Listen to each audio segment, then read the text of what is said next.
ನೋಡಿ, ಮೊದಲೆಲ್ಲ ಕಾಂಗ್ರೆಸ್ ನಾಯಕರು ನೇರ ತಮ್ಮ ವಿಚಾರವನ್ನು ಮಂಡಿಸ್ತಾ ಇದ್ರು. ಈಗ ಮಾರ್ಮಿಕ ಮಾತಿನ ಟಕ್ಕರ್ ಕೊಡೋದು ಜಾಸ್ತಿ ಆಗ್ತಾ ಇದೆ. ಈಗ ತ್ಯಾಗದ ಬಗ್ಗೆ ಎಲ್ಲರೂ ಕೂಡ ಮಾತನಾಡಿದ್ರಲ್ಲ, ಯಾರು ಡೈರೆಕ್ಟಾಗಿ ಹೇಳಿದವರಲ್ಲ, ಎಲ್ಲ ಇಂಡೈರೆಕ್ಟಾಗಿ ಮಾತನಾಡ್ತಾ ಇರ್ತಕ್ಕಂಥವ್ರೆ. ಸೊ ಕಾಂಗ್ರೆಸ್ನಲ್ಲಿ ಈಗ ಜೋರಾಗ್ತಾ ಇದೆ ಮಾರ್ಮಿಕ ಟಕ್ಕರ್ ವಾರ್. ಯಾವಾಗ ಖರ್ಗೆ ಅವರು ಬಾಯಿ ಮುಚ್ಕೊಂಡು ಕೆಲಸ ಮಾಡಿ ಅಂತ ಹೇಳಿದ್ರು, ಆ ಸಂದರ್ಭದಲ್ಲಿ ನಾಯಕರು ಗಪ್ಚುಪ್ಪಾದರು. ಈಗ ನಾಯಕರು ಪರೋಕ್ಷ ಹೇಳಿಕೆ ಕೊಡೋಕ್ಕೆ ಶುರು ಮಾಡಿದ್ದಾರೆ. ಡೈರೆಕ್ಟ್ ಮಾತನಾಡ್ತಾ ಇದ್ದವರು ಈಗ ಇಂಡೈರೆಕ್ಟ್ ಆಗಿ, ಅಂದರೆ ಒಳಗೆ ಬೂದಿ ಮುಚ್ಚಿದ ಕೆಂಡದಂತಾಯ್ತಾ ಕಾಂಗ್ರೆಸ್ ಅಂತ ಹೇಳಂಗಿಲ್ಲ, ಬೇರೆ ರೀತಿಯಲ್ಲಿ ಹೇಳೋದು. ಸ್ವಾಮೀಜಿಗಳು ಆಶೀರ್ವಾದ ಮಾಡಿದ್ರೆ ನನಗೆ ಏಟ್ ಹೊಡಿತಾರೆ ಅಂತ DK ಶಿ ಟಕ್ಕರ್ ಕೊಟ್ಟರು. ನೀವು ಯಾವಾಗ ಆಶೀರ್ವಾದ ಮಾಡಿದ್ರು ನಂಗೆ ಏಟ್ ಬೀಳುತ್ತೆ ಅಂತ. ಇವತ್ತು ಪರಮೇಶ್ವರ್ ಅವರು ಇಂಡೈರೆಕ್ಟಾಗಿ ಟಾಂಗ್ ಕೊಟ್ಟಿದ್ದಾರೆ. ಕಾಂಗ್ರೆಸ್ನಲ್ಲಿ ತ್ಯಾಗ ಕಡಿಮೆ ಆಗ್ತಿದೆ ಅಂತ ತ್ಯಾಗ ಮಾಡಿದವರಿಗೆ ಪರೋಕ್ಷವಾಗಿ ಗುನ್ನ ಕೊಟ್ಟಿದ್ದಾರೆ. ಖರ್ಗೆ ತ್ಯಾಗದ ಮಾತು ಅರ್ಥ ಆಗ್ತಿಲ್ಲ ಅಂತ ಜಾಣ ನಡೆ. ಸೊ ಎಲ್ಲರೂ ಈಗ ಡೈರೆಕ್ಟಾಗಿ ಮಾತಾಡಿದ್ರೆ ತಾನೇ ತಪ್ಪು, ಇಂಡೈರೆಕ್ಟಾಗಿ ಮಾತಾಡೋಣ. ನಾನು ಆಮೇಲೆ ಹೇಳಿಕೆ ಎಲ್ಲ ಕೊಟ್ಟಮೇಲೆ ನಾನು ಆ ಅರ್ಥದಲ್ಲಿ ಹೇಳಲಿಲ್ಲ, ಈ ಅರ್ಥದಲ್ಲಿ ಹೇಳಿದೆ, ನಾನು ಹಂಗಲ್ಲ ಹಿಂಗೆ ಮಾತಾಡಿದೆ. ಇವೆಲ್ಲ ರಾಜಕೀಯದ ತಂತ್ರಗಾರಿಕೆಗಳು.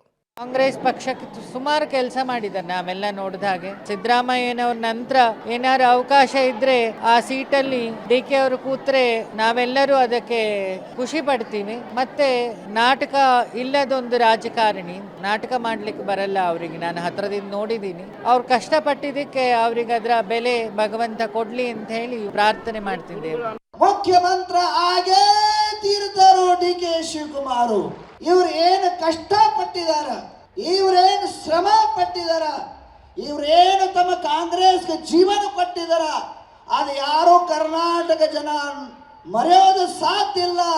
ನಮ್ಮ ಕನಸಿದೆ, ನಮ್ಮ ಒಮ್ಮೆ ಮುಖ್ಯಮಂತ್ರಿ ಇದ್ದಂತ DK ಶಿವಕುಮಾರ್ ಅವರಾಗಬೇಕು. ಗುರುಗಳು ಆಶೀರ್ವಾದವನ್ನ ಉನ್ನತಕ್ಕೆ ನನಗೆ ಅವಕಾಶ ಮಾಡಿಕೊಡ್ಬೇಕು ಅಂತ ಹೇಳಿ ಮಾಡಿದ್ದಾರೆ. ಅದು ನಿಮ್ ಬಿಟ್ಟಿದ ವಿಚಾರ. ಹಿಂದೆ ನಮ್ಮ ವಿನಯ್ ಗುರುಜಿಯವರು ಹೇಳಿದ್ರು, ಸದ್ಯಕ್ಕೆ ನೀವು ಹೇಳ್ದಾಗೆಲ್ಲ ಕೊನೆಗೆ ಅನೇಕರು ನಮ್ಗೆ ಏಟ್ ಹೊಡಿತಾ ಇರ್ತಾರೆ ಅಂತ. ನನ್ನ ಕೊಲೀಗ್ ರವೀಶ್ ಅವರಿಂದ ಪಡೆಯೋಣ. ರವೀಶ್, ಈಗ ನೇರವಾಗಿ ವಿಚಾರಗಳನ್ನು ಮಂಡಿಸಿದ್ರೆ ತಾನೇ ಹೈಕಮಾಂಡ್ಗೆ ಸಿಟ್ಟು ಬರೋದು, ಕೋಪ ಬರೋದು. ಮಲ್ಲಿಕಾರ್ಜುನ ಖರ್ಗೆ ಅವರ ಮಾತನ್ನೂ ಮೀರಬಾರ್ದು, ತಮ್ಮ ಅಸಹನೆಯನ್ನು ಕೂಡ ತೋರಿಸ್ಕೋಬೇಕು. ಹಾಗಾಗಿ ಈ ಮಾರ್ಮಿಕ ಮಾತುಗಳ ಮೊರೆ ಹೋಗಿದಾರ ಕಾಂಗ್ರೆಸ್ ನಾಯಕರು ಅಂತ. ಅರವಿಂದ್, ಖಂಡಿತವಾಗಿ ಕೂಡ ರಾಜಕೀಯ ಚದುರಂಗದಾಟದಲ್ಲಿ ಎಲ್ಲ ಒಂದು ಕಡೆ ಪೊಲಿಟಿಕಲ್ ಅಟ್ಯಾಕ್ ಮಾಡಬೇಕಾದ್ರೆ ಬೇರೆ ಬೇರೆ ರೀತಿಯ ಸ್ವರೂಪಗಳನ್ನು ಪಡೆದುಕೊಳ್ಳುತ್ತಾ ಇದೆ. ಜೊತೆಗೆ ಬೇರೆ ಬೇರೆ ರೀತಿಯಲ್ಲೂ ಕೂಡ ಅದನ್ನು ವ್ಯಕ್ತಪಡಿಸುವಂಥದ್ದು ಕೂಡ ಆ ಕೆಲಸ ಕಾಂಗ್ರೆಸ್ನಲ್ಲಿ ಜಾಸ್ತಿ ಆಗ್ತಾ ಇದೆ. ಯಾಕೆಂದರೆ ಸಿದ್ದರಾಮಯ್ಯ ಆಪ್ತ ಸಚಿವರ ಬಣ ಮತ್ತು DK ಶಿವಕುಮಾರ್ ಅವರು ನಡುವೆ ನಡೆದಂಥ ಒಂದು ವಾರಗಳ ಕಾಲ ಸರಣಿ ವಾರ ಏನಿತ್ತು, ಅದಕ್ಕೆ ಹೈಕಮಾಂಡ್ ಒಂದು ರೀತಿಯಲ್ಲಿ ಕಟ್ಟಾಜ್ಞೆ ಹಾಕೋ ತನಕವೂ ಕೂಡ ಒಂದು ರೀತಿಯಲ್ಲಿ ದೊಡ್ಡ ಮಟ್ಟದಲ್ಲೇ ನಡೀತಾ ಇತ್ತು. ಆದರೆ ಖರ್ಗೆ ಅವರು ಕಟ್ಟಾಜ್ಞೆ ಆದ ಬಳಿಕ ಯಾರೊಬ್ಬರು ಕೂಡ ಮಾತನಾಡುವಂತಿಲ್ಲ ಅಂತ ಒಂದು ಫರ್ಮಾನ್ ಹೊಡಿಸಿದ ಮೇಲೆ ಎಲ್ಲರೂ ಕೂಡ ಸೈಲೆಂಟ್ ಆದರು. ಇಂಥ ಸಂದರ್ಭದಲ್ಲಿ ಯಾರಾದರೂ ಅವರ ಕಟ್ಟಾಜ್ಞೆಯನ್ನು ಮೀರಿ ಮಾತನಾಡಿದ್ರೆ ಅದು ಬೇರೆ ರೀತಿಯ ಟರ್ನ್ ತೆಗೆದುಕೊಳ್ಬೋದು ಅನ್ನೋ ಅರಿವು ಕೂಡ ಎರಡು ಕಡೆ ನಾಯಕರು ಕೂಡ ಇದೆ. ಆ ಕಾರಣಕ್ಕೋಸ್ಕರವಾಗಿ ಕಳೆದ ಒಂದು ವಾರದಿಂದ ಎಲ್ಲೋ ಒಂದು ಕಡೆ ಸೈಲೆಂಟ್ ಆಗಿದ್ದಂಥ ಗಪ್ಚುಪ್ಪಿದ್ದಂಥ ನಾಯಕರು ಮಾರ್ಮಿಕವಾಗಿ ಟಕ್ಕರ್ ಕೊಡುವಂಥದ್ದಕ್ಕೂ ಕೂಡ ಒಂದು ರೀತಿಯಲ್ಲಿ ಮುಂದಾಗ್ತಾ ಇದ್ದಾರೆ.